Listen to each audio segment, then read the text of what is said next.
ምኞትን ለመቁረጥ ዓይንን መመለስ ነው። ቅዱስ ዳዊት ዓይኖቼ ከንቱ ነገርን እንዳያዩ መልሳቸዋል። ዓይኖቼ ከንቱ ነገርን እንዳያዩ መልሳቸው። ማን ያለ? ቅዱስ ዳዊት። የሰው ልጅ አይምሮ ከካሜራ በጣም ብዙ ሚሊየን ጊዜ አቅም አለው፣ ቀርጾ ያስቀራል። እና ሰውን ትክ ብላችሁ አትዩት። እሺ መልኩን ይቀርጽባችሁና ሌሊት እዚያ በኋላ ያን ሰው አምጡ ይላችኋል። ይሄ ነው ዓይንህን መልስ ነው። ወጣቶችም አስተውሉ። አሁን እኮ እንኳን ጻድቅ ወንድ ጀግና ወንድ እንኳን አናገኝም። ወደፊት ጅላጅል ነው ዝም ብሎ ማለት አልቋል። በሴት ፎቶ የነሆለለ ነው በእውነቱ ማለት ነው። ይሄ እኮ ነው። አታውቁም? ሴቶች ታይተው የመወደድ ጸጋ አላቸው። የዚህ ምስጢር ደግሞ እነግራችኋለሁ የሌላ ቀን። ታይተው ነው የሚወደዱት። ለምን መሰላችሁ? አዳም ሔዋንን ስለጠላት እንጨት አብልተሽ አጠፋሽ ስላለ እዚያ በኋላ ሴትና ወንድ ጠበኛው ነው ሊቀሩ ሆነ። እዚያ በኋላ እግዚአብሔር ለሴት ልጅ ምን አደረጋት? ታይታ እንድትወደድ አደረጋት። ስለዚህ ሴትን እያየ ሰው ወንድ ይወዳል ማለት እና ዓይን ላይ መጠንቀቅ ነው። ዓይንህን ካልተጠነቀቅ አጥምዶ አናውዞ ይጥልሃል። ታላቁ እስክንድር የሚባለው እስክንድር 127 ሀገሮችን ቀጥቅጦ የገዛው እስክንድር ለወታደሮች የሚመክራቸው ምክር ምን ነበር መስላችሁ? በጠላት ሀገር ሂዳችሁ በውሃ ጥም እንዳትሸነፉ፣ በሴት እንዳትሸነፉ ነበር ያላቸው። በምንና በምን ያላቸው? በውሃ ጥምና በሴት እንዳትሸነፉ፣ ካልሆነ ትሸነፋላችሁ ነበር የሚላቸው። እና ውሃ የፈለገ ቢጠማቸው አይጠጡም። እንዲያውም 100 ወታደር ከሚያጠምደው ይልቅ አንዲት ሴት የምታጠምደው ብልሃቱ ኃይለኛ ነው። ይህን ነው ጌታ ያለ ምንድን ነው? ዝሙትን ተጠንቀቁ፣ ምኞትን ቆርጣችሁ ጣሉ። ህሊናቸው ንጹህ ነው። ህፃናት ህሊናቸው ንጹህ ነው። አሁን ቅዳሴ ሲቀደስ እግዚአብሔርን እኮ ያያሉ። ይገርማቸዋል። ህፃናት ቅዳሴ ሲቀደስ እግዚአብሔርን ያዩታል። እኛ አይታየንም፣ የኃጢአት መጋረጃ ስለጋረደ። ልባቸው ንጹህ የሆኑ ሰዎች እነሱን ውዳን ክቡራን ናቸው። ማንን ያዩታልና? እግዚአብሔርን ያዩታልና። ስለዚህ ህፃናት ይህ ናቸው።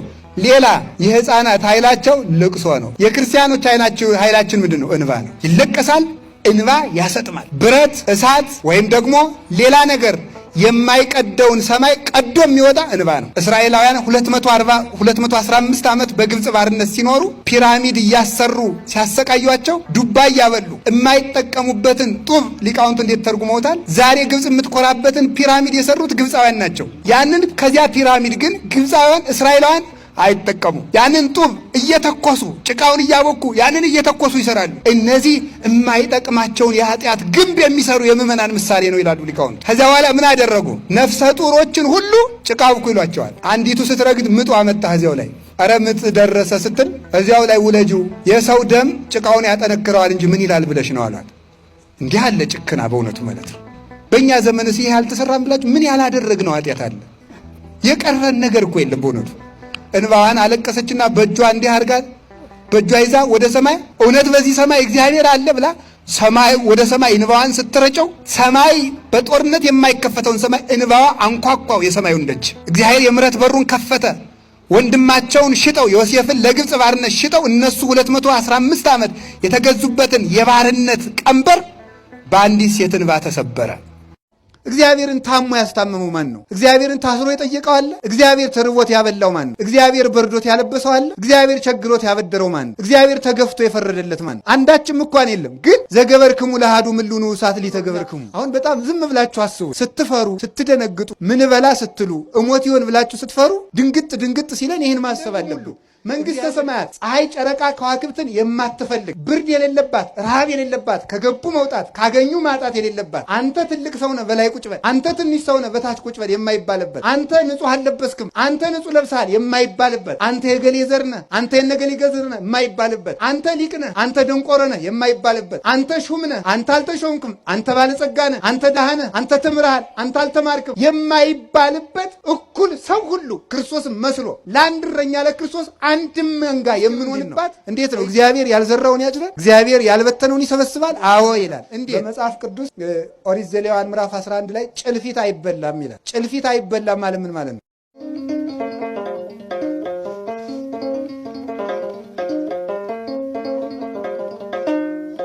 በስመ አብ ወወልድ ወመንፈስ ቅዱስ አሐዱ አምላክ። በስመ አብ ወወልድ ወመንፈስ ቅዱስ አሐዱ አምላክ።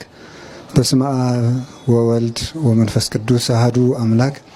በባህሪው ሞት በመንግስቱ ሽረት የሌለበት ቅድመ ዓለም የነበረ ዓለምን በማይመረመር ጥበቡ የፈጠረ ትንኝንም ሳይዘነጋ የሚመግብ ስጋችንን ለብሶ ከውድቀት ያነሳን መድኃኒታችን ኢየሱስ ክርስቶስ በልባችን አስበን በአንደበታችን ተነግረን ስለማንፈጽመው ስለ ቸርነቱ ከባሕሪ አባቱ ከአብ ከባሕሪ ሕይወቱ ከመንፈስ ቅዱስ ጋር ለዘላለም የተመሰገነ ይሁን።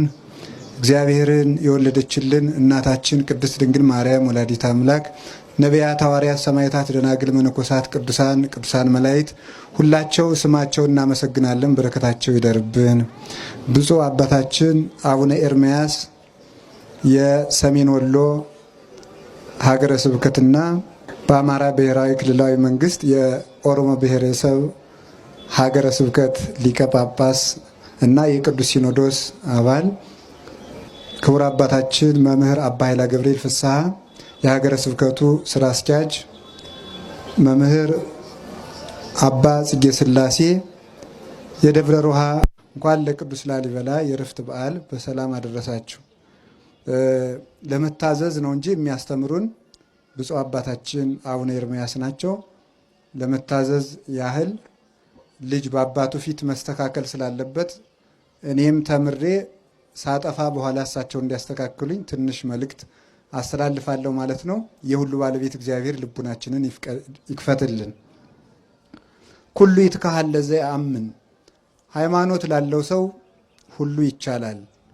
እስኪ ሁላችሁ ለሚያምን ሁሉ ይቻላል በሉ። እንደገና በሉ። እንደገና በሉ። ለሚያምን ሁሉ ይቻላል። ስንቱ ይቻላል? ሁሉም ይቻላል። ሃይማኖት ላለው ሰው፣ ሃይማኖት በልቡናው ላለው ሰው፣ ሃይማኖት ለጸናለት ሰው ሁሉ ነገር ይቻለዋል። ሃይማኖት ማን ነው ሲባል በአጭር ቃል ሃይማኖት እግዚአብሔር ነው። ሃይማኖት ላለው ሰው ሁሉ ይቻላል ማለት እግዚአብሔር ላለው ሰው ማለት ነው። እግዚአብሔር ያለው ሰው፣ እግዚአብሔር በልቡ ላለው ሰው፣ በኑሮው ባንደበቱ በሁለንተናው እግዚአብሔር ያለው ሰው ሁሉ አለው። በዚህ ዓለም ሁለት አይነት ሰዎች አሉ ይላል ቅዱስ ዮሐንስ አፈወርቅ። አንደኞቹ ከአንዱ ክፍል ያሉት ድሃ ናቸው፣ ሀብታም የሆን ይመስላቸዋል። ሁለተኞቹ ደግሞ ሀብታም ናቸው፣ ድሃ የሆኑ ይመስላቸዋል። ሁለት ሰዎች አሉ። ለድሆችም ድህነታቸውን ልናስረዳቸው፣ ለባለጸጎችም ባለጸግነታቸውን ልናስረዳቸው ይገባል ይላል። ድሃ ሆነው ሀብታም የሆኑ የሚመስላቸው የሚባሉት ልብስ ለብሰው ከጸጋ እግዚአብሔር የተራቆቱ፣ ምግብ እየበሉ ነፍሳቸው የተራበች፣ ሰው እየገደሉ ሰው እያጠፉ ጉልበታቸው ሰው እየደመሰሰ ነፍሳቸው ግን የደከመች፣ በዘመድ ብዛት የታጀቡ ከሰራዊተ መላእክትና ከቅዱሳን አንድነት ግን የተለዩ ደካሞች፣ በብዙ በልዩ ልዩ መልክ ያጌጡ የተዋቡ፣ ነፍሳቸው ግን ከቁራ የጠቆረች የጨለመች የከረፋች የከፋች፣ እንዲህ ያሉ ሰዎች አሉ።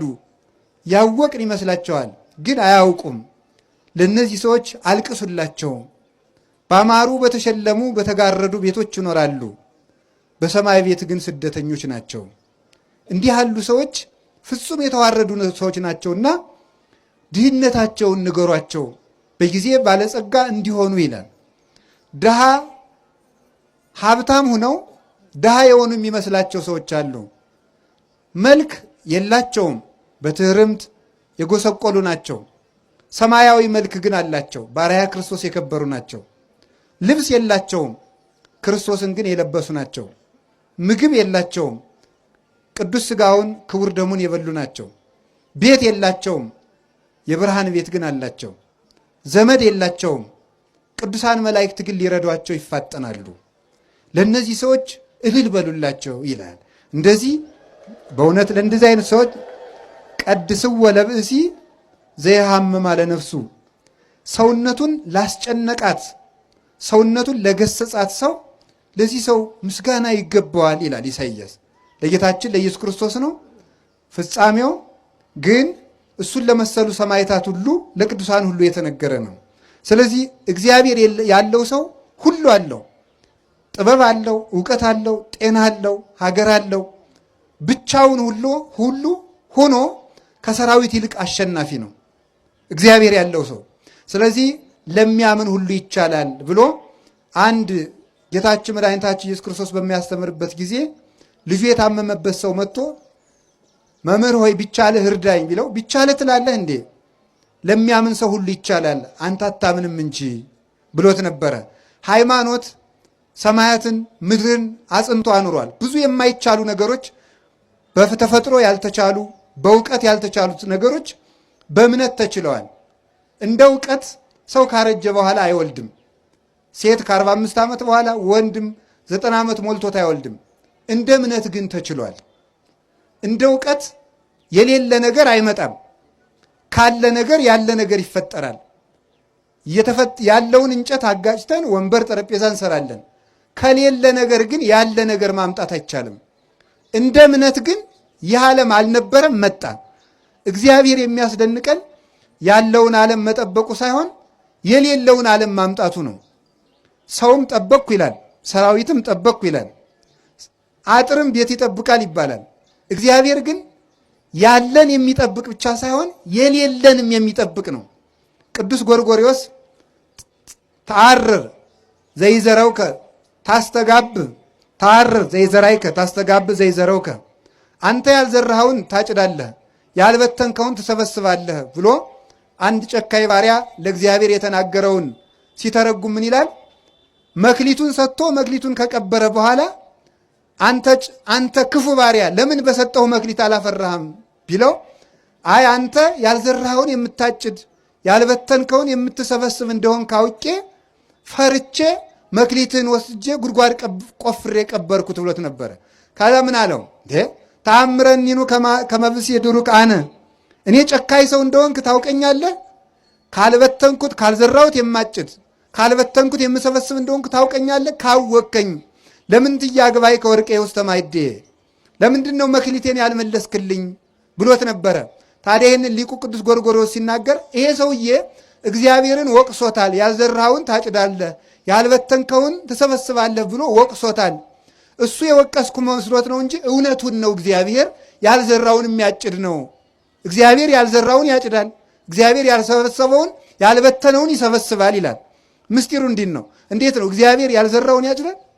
እግዚአብሔር ያልበተነውን ይሰበስባል? አዎ ይላል። እንዴት? ሰው ከበቀለ እንጨት ቤት ይሰራል። ሰው ከበቀለ ልጥ ገመድ ፈትሎ ቤት ይሰራል ሰው። ነገር ግን ሰው ከበቀለ እህል እንጀራ ይጋግራል፣ ቂጣ ቆሎ ያዘጋጃል። ካለ ነገር ነው። እግዚአብሔር ግን ያልዘራውን ያጭዳል ማለት የሌለውን ዓለም ከሌለ ነገር አምጥቶታል። ካለመኖር ማምጣቱ ያልዘራውን ማጨዱ ነው። ስለዚህ እግዚአብሔር እውነትም ያልዘራውን የሚያጭድ የሌለን የሚያመጣ ካለመኖር ወደ መኖር አሁን በጣም ዝም ብላችሁ አስቡት። ስትፈሩ ስትደነግጡ ምን በላ ስትሉ እሞት ይሆን ብላችሁ ስትፈሩ ድንግጥ ሲለን ይህን ማሰብ አለብን። እግዚአብሔር ይህን ዓለም ከየት አመጣው? ለዚህ ሰማይ ጎተራ አልነበረውም። ለዚህ ምድር አዳራሽ አልነበረውም። አልነበረም፣ መጣ። እግዚአብሔር ያልዘራውን የሚያጭድ የተዘራውን ማጨድማ ገበሬም ይችላል። እግዚአብሔር ግን ያልዘራን ያጭዳል፣ ያልበተነው ይሰበስባል። እንደገና ደግሞ ተመልከቱ፣ ያልሰጡትን ተቀበልኩ ይላልና እውነትም እግዚአብሔር ያልዘራውን አጭዳል ይላል። ያልሰጡትን ተቀበልኩ ይላል። ለምሳሌ ለእግዚአብሔር እኛ አብልተነው እናውቃለን? ለእግዚአብሔር አጠጥተነው እናውቃለን? አሁን ዛሬ ዝክር ይዘከራል። ከዚያ ዝክር እግዚአብሔር ይቀምሳል? አይቀምስም። ከዚያ መጠጥ እግዚአብሔር ይቀምሳል? አይቀምስም። እኛ ከሰራነው ቤት እግዚአብሔር እንግዳ ሆኖ ይስተናግዳል? እግዚአብሔርን ታሞ ያስታመመው ማን ነው? እግዚአብሔርን ታስሮ የጠየቀው አለ? እግዚአብሔር ተርቦት ያበላው ማን ነው? እግዚአብሔር በርዶት ያለበሰው አለ?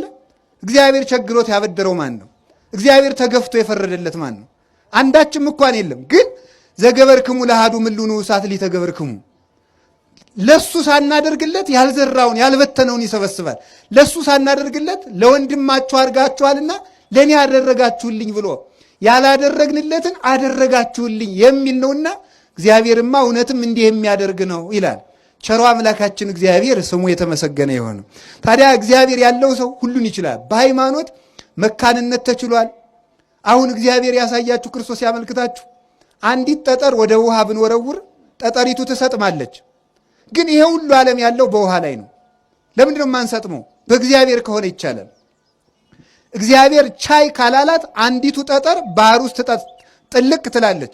እግዚአብሔር ቻል ስላለው ግን ዘአጽንዐ ለምድር ዲበ ማይ፣ ይሄ መሬት ያለው ከውሃ ላይ ነው። አንሰጥምም፣ በሱ ጸንተን እንኖራለን።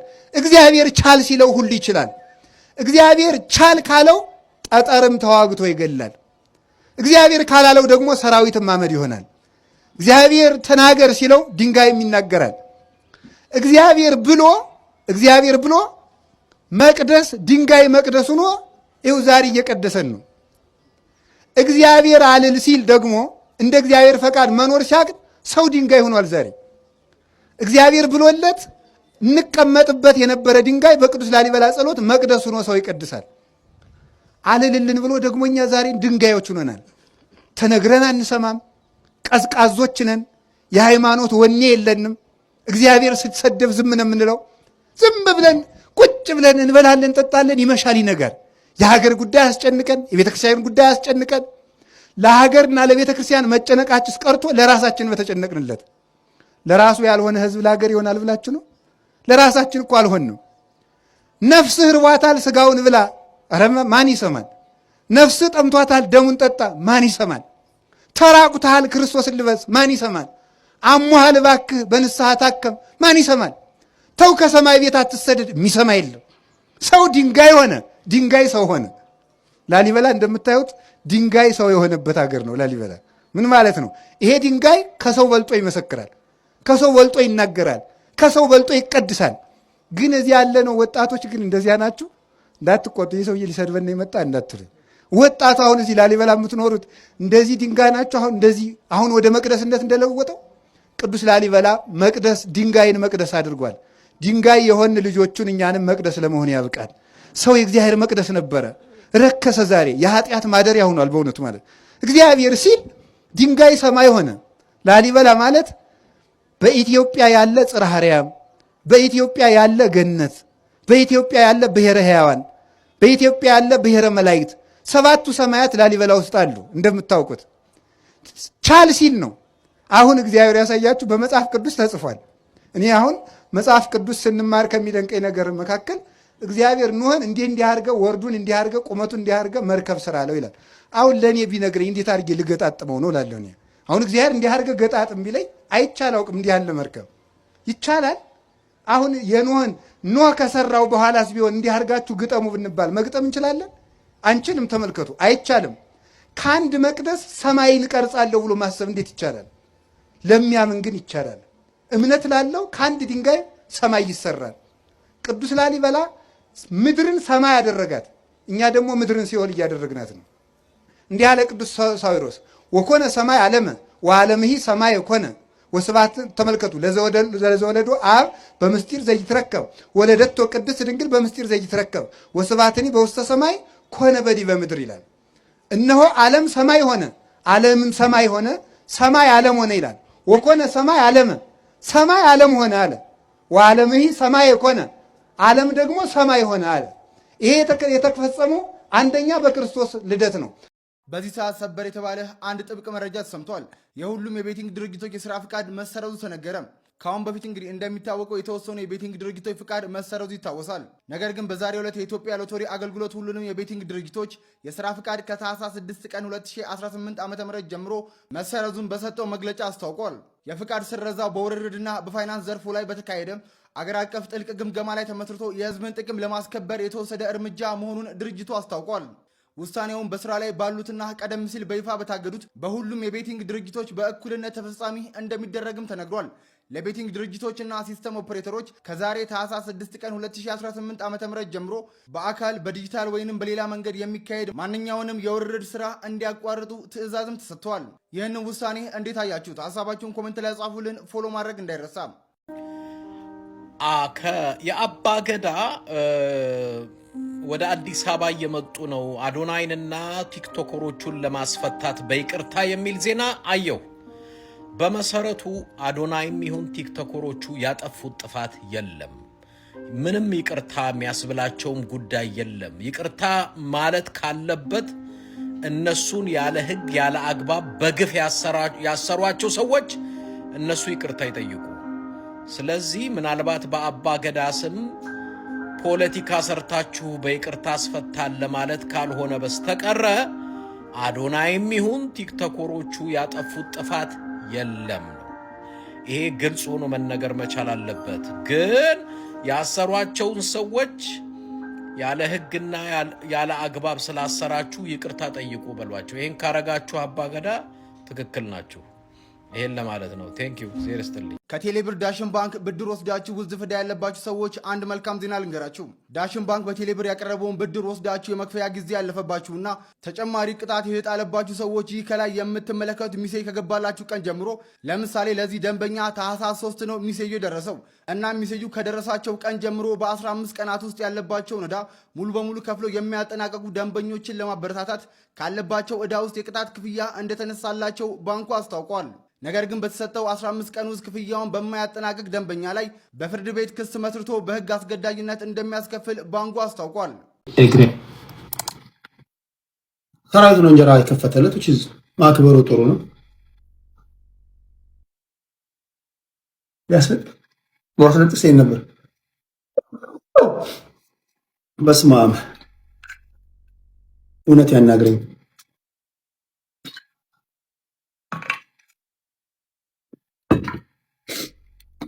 እንጀራ የከፈተልን ሰውዬ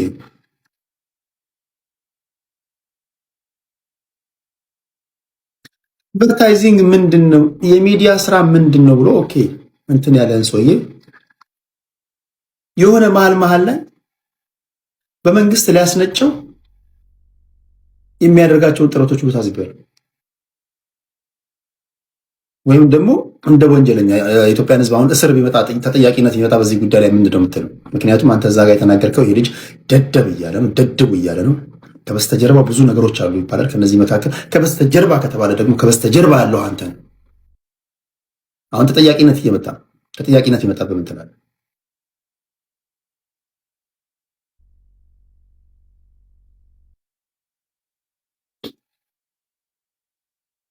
በጣም ይቅርታ ጠይቃለሁ። በተከበረው የኢትዮጵያ ህዝብ ፊት በመናፈጤ ይቅርታ ጠይቃለሁ።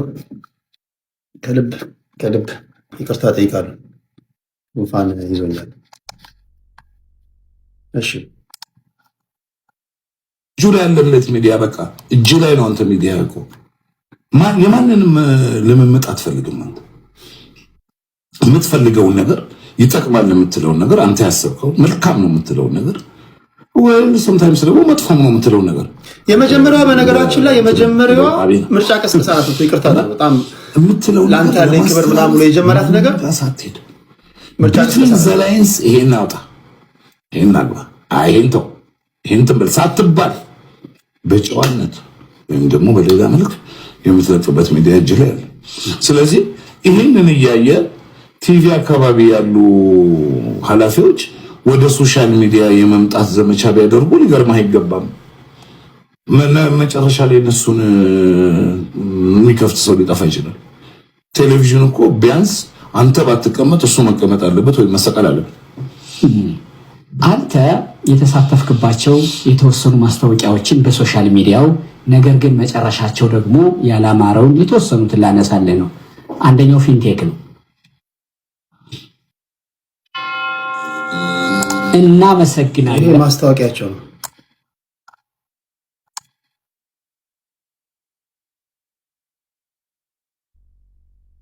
ከተከፈለው ምንም ነገር ይሰራል አይደለም። ከፍዬህ ከቢሮ ላስወጣህ እችላለሁ ላልሰራልህ ካላመንኩበት። በአጭሩ መልስ ይሄ ነው። መርጬ ነው የምሰራው። እንደሱ ቢሆን ቴሌቪዥንን ከፍታ እስከምትዘጋ ድረስ ነው እንታይ ነበር። ደግነቱ ቴሌቪዥን አትከፍትም፣ ዩቲዩብ ላይ ነው ያለው እና እኔ መርጬ ነው የምሰራው።